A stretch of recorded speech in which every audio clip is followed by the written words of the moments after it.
Hello everyone, I have decided to come back to India. Yes, मैं अपने देश अपने घर इंडिया वापस आ रहा हूँ एजुकेशन मिनिस्टर धर्मेंद्र प्रधान का रेजिग्नेशन मांगने के लिए। इतने दिन से आप सब देख ही रहे हो कि हम सोशल मीडिया पर आवाज उठा रहे हैं कि पेपर लीक के कारण जिन नीट के बच्चों ने सुसाइड की और जो लाखों स्टूडेंट्स की मेहनत बर्बाद हुई है, उसके लिए तो धर्मेंद्र प्रधान को रिजाइन करना ही चाहिए। 8 लाख बच्चों ने हमारी पिटीशन साइन की है। Crores of people have supported this demand on social media as well. इतने बड़े ब्लंडर के बाद भी अगर एजुकेशन मिनिस्टर रिजाइन नहीं करते तो इसका मतलब इस देश में अकाउंटेबिलिटी नाम की कोई चीज बची ही नहीं है। ऐसा लगता है कि सिस्टम जितनी चाहे उतनी गलतियां कर सकता है और उसके लिए कोई कॉन्सिक्वेंसेस है ही नहीं।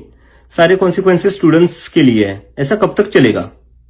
इसलिए अब वक्त आ चुका है, हम सबको साथ आना होगा और भारत के संविधान के रास्ते पर चलते हुए पीसफुली अपनी आवाज उठाकर धर्मेंद्र प्रधान के रेजिग्नेशन की डिमांड करनी होगी। अगर हम सब साथ मिलकर आवाज उठाएंगे तो जरूर इनको हमारी बात माननी होगी। मैंने डिसाइड किया है, मैं 6 जून सैटरडे सुबह दिल्ली आऊंगा। आप सब मुझे एयरपोर्ट पर मिलिए। हम सब मिलकर पार्लियामेंट स्ट्रीट पुलिस स्टेशन जाएंगे और वहां पर जंतर मंतर पर एक पीसफुल प्रोटेस्ट करने के लिए परमिशन मांगेंगे। इंडिया का कॉन्स्टिट्यूशन हमें राइट देता है कि गलत के खिलाफ हम पीसफुल तरीके से अपनी आवाज उठा सकते हैं। उसी कॉन्स्टिट्यूशन के अकॉर्डिंग हम अपनी आवाज उठाएंगे और मैं उम्मीद करता हूं जितने भी कॉकरोच जनता पार्टी के सपोर्टर्स हैं और जितने भी स्टूडेंट्स और यूथ इस सिस्टम से परेशान हैं, वो इस प्रोटेस्ट में शामिल होंगे। जिसको लगता है धर्मेंद्र प्रधान एजुकेशन मिनिस्टर जो है हमारे, उनको रिजाइन करना चाहिए, वो सभी लोग इस प्रोटेस्ट में शामिल हो जाएं। Hello everyone, I have decided to come back to India. Yes, मैं अपने देश अपने घर इंडिया वापस आ रहा हूँ एजुकेशन मिनिस्टर धर्मेंद्र प्रधान का रेजिग्नेशन मांगने के लिए।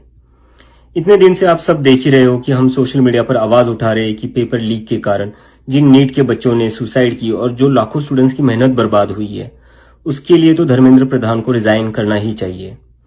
8 लाख बच्चों ने हमारी पिटीशन साइन की है। Crores of people have supported this demand on social media as well. इतने बड़े ब्लंडर के बाद भी अगर एजुकेशन मिनिस्टर रिजाइन नहीं करते तो इसका मतलब इस देश में अकाउंटेबिलिटी नाम की कोई चीज बची ही नहीं है। ऐसा लगता है कि सिस्टम जितनी चाहे उतनी गलतियां कर सकता है और उसके लिए कोई कॉन्सिक्वेंसेस है ही नहीं। सारे कॉन्सिक्वेंसेस स्टूडेंट्स के लिए है। ऐसा कब तक चलेगा? इसलिए अब वक्त आ चुका है, हम सबको साथ आना होगा और भारत के संविधान के रास्ते पर चलते हुए पीसफुली अपनी आवाज उठाकर धर्मेंद्र प्रधान के रेजिग्नेशन की डिमांड करनी होगी। अगर हम सब साथ मिलकर आवाज उठाएंगे तो जरूर इनको हमारी बात माननी होगी। पार्लियामेंट स्ट्रीट पुलिस स्टेशन जाएंगे और वहां पर जंतर मंतर पर एक पीसफुल प्रोटेस्ट करने के लिए परमिशन मांगेंगे। उसी कॉन्स्टिट्यूशन के अकॉर्डिंग हम अपनी आवाज उठाएंगे और मैं उम्मीद करता हूं जितने भी कॉकरोच जनता पार्टी के सपोर्टर्स हैं और जितने भी स्टूडेंट्स और यूथ इस सिस्टम से परेशान हैं, एजुकेशन मिनिस्टर धर्मेंद्र प्रधान का रेजिग्नेशन मांगने के लिए। इतने दिन से आप सब देख ही रहे हो कि हम सोशल मीडिया पर आवाज उठा रहे हैं कि पेपर लीक के कारण जिन नीट के बच्चों ने सुसाइड की और जो लाखों स्टूडेंट्स की मेहनत बर्बाद हुई है, उसके लिए तो धर्मेंद्र प्रधान को रिजाइन करना ही चाहिए। 8 लाख बच्चों ने हमारी पिटीशन साइन की है। Crores of people have supported this demand on social media as well. इतने बड़े ब्लंडर के बाद भी अगर एजुकेशन मिनिस्टर रिजाइन नहीं करते तो इसका मतलब इस देश में अकाउंटेबिलिटी नाम की कोई चीज बची ही नहीं है। ऐसा लगता है कि सिस्टम जितनी चाहे उतनी गलतियां कर सकता है और उसके लिए कोई कॉन्सिक्वेंसेस है ही नहीं। सारे कॉन्सिक्वेंसेस स्टूडेंट्स के लिए है। ऐसा कब तक चलेगा?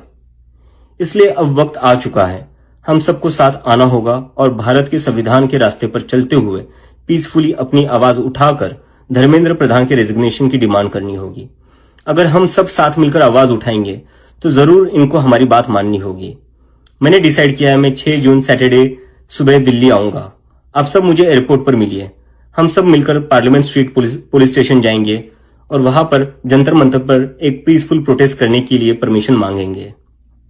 इंडिया का कॉन्स्टिट्यूशन हमें राइट देता है कि गलत के खिलाफ हम पीसफुल तरीके से अपनी आवाज उठा सकते हैं। उसी कॉन्स्टिट्यूशन के अकॉर्डिंग हम अपनी आवाज उठाएंगे और मैं उम्मीद करता हूं जितने भी कॉकरोच जनता पार्टी के सपोर्टर्स हैं और जितने भी स्टूडेंट्स और यूथ इस सिस्टम से परेशान हैं, वो इस प्रोटेस्ट में शामिल होंगे। जिसको लगता है धर्मेंद्र प्रधान एजुकेशन मिनिस्टर जो है हमारे, उनको रिजाइन करना चाहिए, वो सभी लोग इस प्रोटेस्ट में शामिल हो जाएं। Hello everyone, I have decided to come back to India.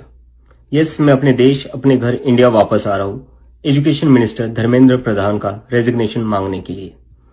इतने दिन से आप सब देख ही रहे हो कि हम सोशल मीडिया पर आवाज उठा रहे हैं कि पेपर लीक के कारण जिन नीट के बच्चों ने सुसाइड की और जो लाखों स्टूडेंट्स की मेहनत बर्बाद हुई है, उसके लिए तो धर्मेंद्र प्रधान को रिजाइन करना ही चाहिए। 8 लाख बच्चों ने हमारी पेटिशन साइन की है। Crores of people have supported this demand on social media as well. इतने बड़े ब्लंडर के बाद भी अगर एजुकेशन मिनिस्टर रिजाइन नहीं करते तो इसका मतलब इस देश में अकाउंटेबिलिटी नाम की कोई चीज बची ही नहीं है। ऐसा लगता है कि सिस्टम जितनी चाहे उतनी गलतियां कर सकता है और उसके लिए कोई कॉन्सिक्वेंसेस है ही नहीं। सारे कॉन्सिक्वेंसेस स्टूडेंट्स के लिए है। ऐसा कब तक चलेगा? इसलिए अब वक्त आ चुका है, हम सबको साथ आना होगा और भारत के संविधान के रास्ते पर चलते हुए हमारी कॉन्स्टिट्यूशन हमें राइट देता है कि गलत के खिलाफ हम पीसफुल तरीके से अपनी आवाज उठा सकते हैं। उसी कॉन्स्टिट्यूशन के अकॉर्डिंग हम अपनी आवाज उठाएंगे और मैं उम्मीद करता हूं जितने भी कॉकरोच जनता पार्टी के सपोर्टर्स हैं और जितने भी स्टूडेंट्स और यूथ इस सिस्टम से परेशान हैं वो इस प्रोटेस्ट में शामिल होंगे। जिसको लगता है धर्मेंद्र प्रधान एजुकेशन मिनिस्टर जो है हमारे, उनको रिजाइन करना चाहिए, वो सभी लोग इस प्रोटेस्ट में शामिल हो जाएं। Hello everyone, I have decided to come back to India. Yes, मैं अपने देश, अपने घर इंडिया वापस आ रहा हूं एजुकेशन मिनिस्टर धर्मेंद्र प्रधान का रेजिग्नेशन मांगने के लिए। इतने दिन से आप सब देख ही रहे हो कि हम सोशल मीडिया पर आवाज उठा रहे हैं कि पेपर लीक के कारण जिन नीट के बच्चों ने सुसाइड की